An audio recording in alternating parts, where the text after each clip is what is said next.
Hello friend, welcome to my YouTube channel. आपको आज मैं मॉडर्न फिजिक्स के फर्स्ट चैप्टर के फॉर्मूले रिवाइज करवाने वाला हूँ, जो कि हैं photoelectric effect and dual nature of light. इसमें अपन मॉडर्नली फोटोन के बारे में बात करते हैं। फोटोन की जो एनर्जी होती है वो एनर्जी होती है बच्चा लोग E=h न्यू। यहाँ h प्लैंक कांस्टेंट होते हैं, जिसकी वैल्यू कितनी होती है 6.6 इंटू 10⁻34 जूल इंटू सेकेंड। और या फिर वेवलेंथ की टर्म में इसको लिख सकते हैं E=sc/λ। या c क्या है, c है velocity of light in vacuum, जिसकी वैल्यू आपको पता है c=3 × 10⁸ मीटर पर सेकेंड होती है। कभी कभी क्या होता है, हमें क्वेश्चन फास्ट करना होता है, इसीलिए h इंटू सी, मतलब ये h और c कौन सा, c=3 × 10⁸ मीटर पर सेकेंड। इनका मल्टीप्लिकेशन डायरेक्ट याद रख देते हैं अपन लोग, वो होता है 12400।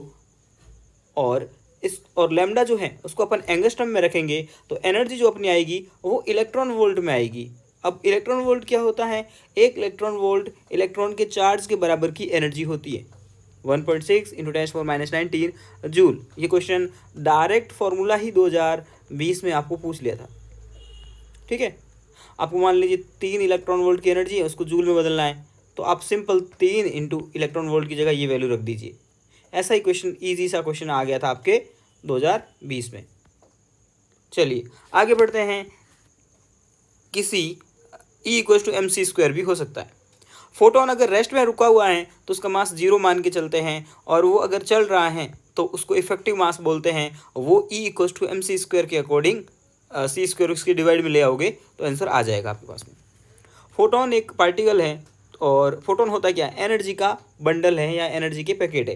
तो इस पैकेट से मोमेंटम जो होता है वो भी रिलेटेड रहता है। वो होता है P=E/c, या E की वैल्यू h न्यू रख दीजिए तो h न्यू अपॉन c, और c और न्यू में ये रिलेशन, लैम्डा और फ्रीक्वेंसी में रिलेशन होता है c=न्यू लैम्डा, ये वाला।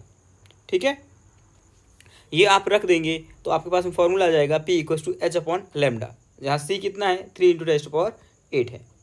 ओके, आगे बढ़ते हैं। अब अपन आते हैं फोटो इलेक्ट्रिक इफेक्ट पे। फोटो इलेक्ट्रिक इफेक्ट अपने को क्या बोलता है कि कोई मेटल सरफेस है, ठीक है, ये मेटल सरफेस दिख रही होगी, इसके ऊपर में अपन ने एक ई एनर्जी का फोटोन डाला है।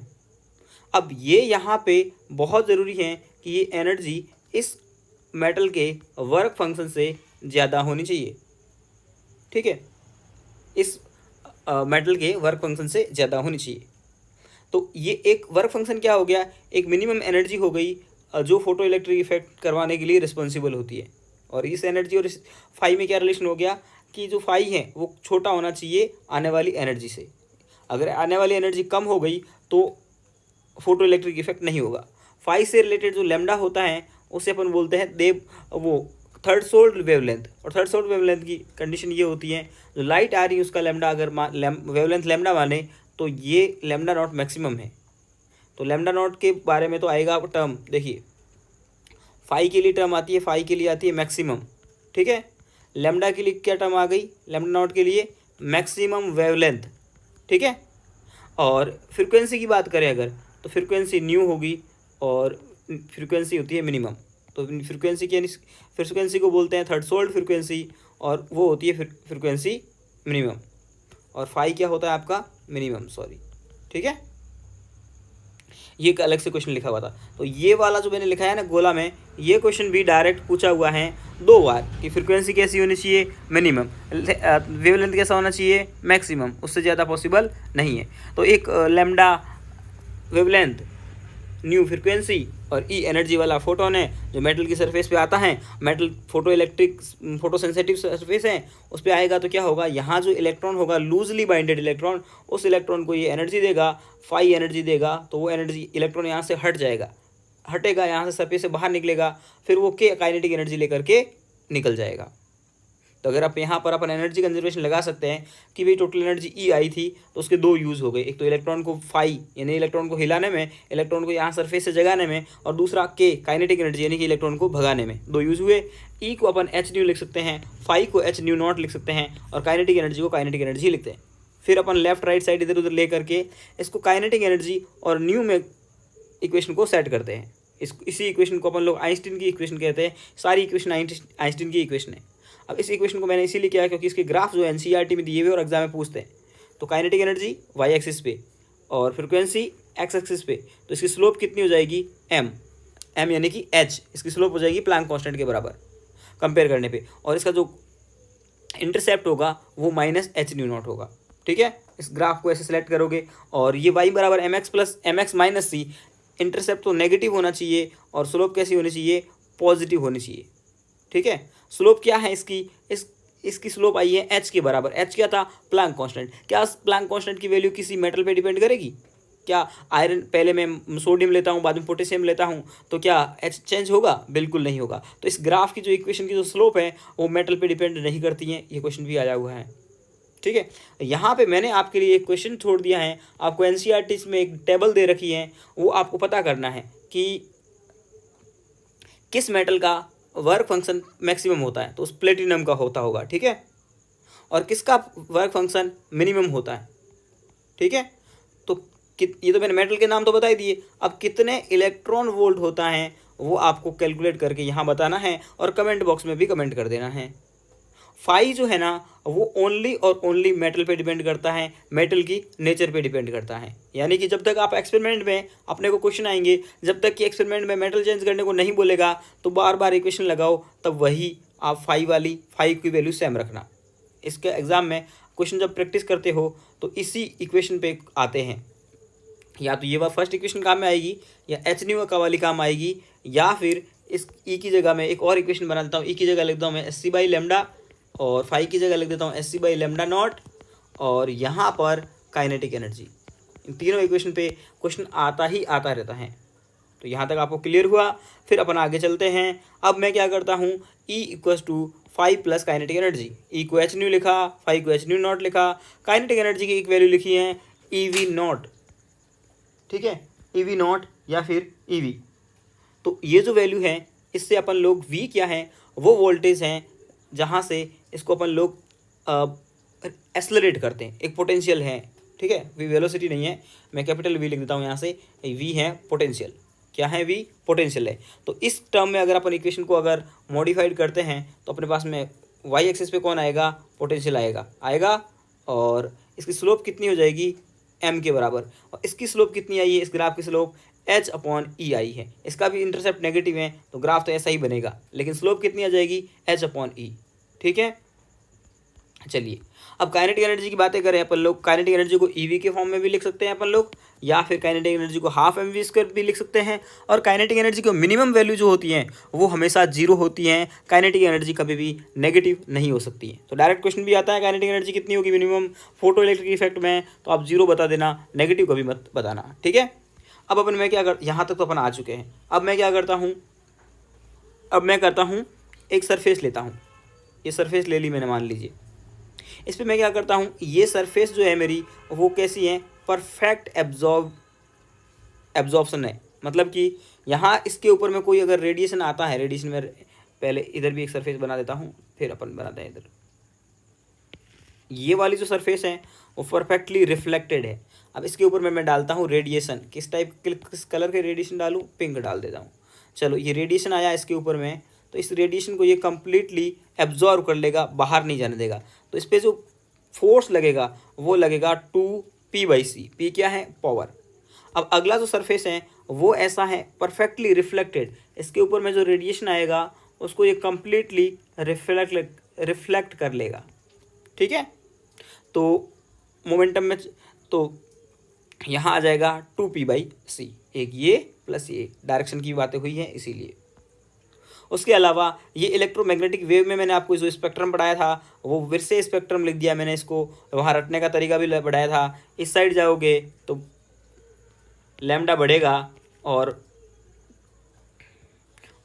फ्रिक्वेंसी घटेगी। तो ये ऑर्डर है, आपको डिटो रटा हुआ होना चाहिए, क्योंकि इस पर भी आसानी से क्वेश्चन आता है। 2020 में तो आया भी था। ठीक है, चलिए उसके बाद में अपन आते हैं हॉलबॉक्स और लेनार्ड के एक्सपेरिमेंट पे। हॉलबॉक्स और लेनार्ड काफ़ी फेमस साइंटिस्ट हुए जिन्होंने फोटो इलेक्ट्रिक इफेक्ट का जो फोटो इलेक्ट्रिक इफेक्ट था उसको एक्सपेरिमेंटली प्रूव किया। उन्होंने क्या किया, एक ये देखिए, ये वाला सरफेस लिया, ये प्लेट, ठीक है, कैथोड। इस सरफेस के ऊपर मैं ये सरफेस और फिर लगाया यहाँ पे पोटेंशियल, तो क्या होगा, वहाँ से इलेक्ट्रॉन क्या होंगे, इमिट होंगे, यहाँ से इलेक्ट्रॉन इमिट होंगे और ये इलेक्ट्रॉन इमिट होंगे यहाँ जाएंगे कलेक्टर प्लेट के पास में। ये क्या है, इमीटर प्लेट है, ठीक है। तो यहाँ से इलेक्ट्रॉन जाएंगे और यहाँ इलेक्ट्रॉन कलेक्ट हो जाएंगे, यहाँ से इमिट होंगे। पहले क्या करते हैं, ये पोटेंशियल ज़ीरो रखते हैं। कितना रखते हैं, ज़ीरो रखते हैं। ज़ीरो रखेंगे तो इसके ऊपर में अपन लोग अल्ट्रावायलेट रेडिएशन उन्होंने डाली थी, हॉलबर्ग और लेनार्ड ने। जैसे इसके ऊपर में अल्ट्रावायलेट रेडिएशन मेटल पे आएगी तो कुछ इलेक्ट्रॉन है ना, यहाँ से चल करके यहाँ पहुँच जाएंगे, और इलेक्ट्रॉन चल के पहुँचेंगे तो करंट बहेगी। तो जब पोटेंशियल ज़ीरो होता है, मैं टेबल बनाए जा रहा हूँ, ठीक है। जब पोटेंशियल ज़ीरो था तो भी कुछ करंट मान लेते हैं, मिली एम्पियर की ऑर्डर की करंट होती हैं, तो 2 मिली एम्पियर की करंट थी स्टार्टिंग में भी, ठीक है, ज़ीरो नहीं थी स्टार्टिंग में भी। फिर मैंने क्या किया, यहाँ पोटेंशियल लगाया और पोटेंशियल को वैल्यू बढ़ाता गया। मान लीजिए पहले पोटेंशियल की वैल्यू 5 की, 2 की, फिर पोटेंशियल की वैल्यू 5 की, फिर 10 की, फिर 20 की, फिर 25 की, ऐसे। ये अप्लाइड है, ठीक है।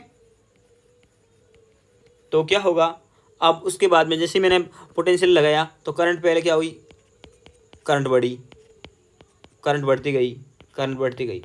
अब मैंने क्या देखा, 10 से 20 भी किया तो करंट अब नहीं बढ़ रही है।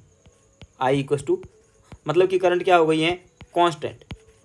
इस कांस्टेंट करंट को अपन लोग सैचुरेशन करंट बोलते हैं। फिर क्या करते हैं, इस पोटेंशियल में प्लस माइनस को चेंज करते हैं। ये झमेला इसीलिए दिया है कि प्लस माइनस को आप चेंज कर सको। प्लस माइनस को चेंज करके उल्टी डायरेक्शन में पोटेंशियल लगाते हैं। उल्टी डायरेक्शन में लगाते हैं तो करंट कम होने लगती हैं और कम होते होते ज़ीरो हो जाती है। तो इस ग्राफ को मैं एक अच्छे से ग्राफ बना करके आपको दिखाता हूँ ताकि आपको समझ में आ जाएगा।